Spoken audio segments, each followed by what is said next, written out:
ദിവ്യമന്ത്രങ്ങളാൽ നാവു നിരതമല്ലെങ്കിൽ ഊമയാവുകയാണ് കാമ്യം. ശ്രവിക്കുന്നത് സദ്വചനങ്ങളല്ലെങ്കിൽ ബധിരനാവുക തന്നെ ഭേദം. മിഴികൾ ദർശിക്കുന്നത് നേർക്കാഴ്ചയല്ലെങ്കിൽ അന്ധനാവുക തന്നെ ഭേദം. വളരെ അർത്ഥവത്തായ ഒരു പദ്യമാണിത്. അള്ളാഹുവിന് ദിക്ർ ചെല്ലുന്ന ആളുകളായിത്തീർന്നില്ല എങ്കിൽ, ദിവ്യമന്ത്രങ്ങളാൽ നാവു നിരതമല്ലെങ്കിൽ ഊമയാവുകയാണ് കാമ്യം.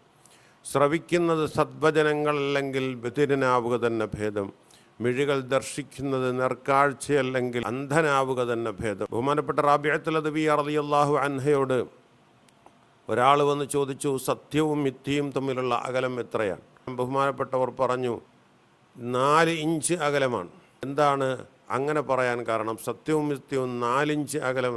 കണ്ണുകൊണ്ട് കാണുന്നതാണ് യഥാർത്ഥത്തിൽ സത്യം, ചെവികൾ കൊണ്ട് കേൾക്കുന്നത് മിക്കവാറും കള്ളമാകാനാണ് സാധ്യത.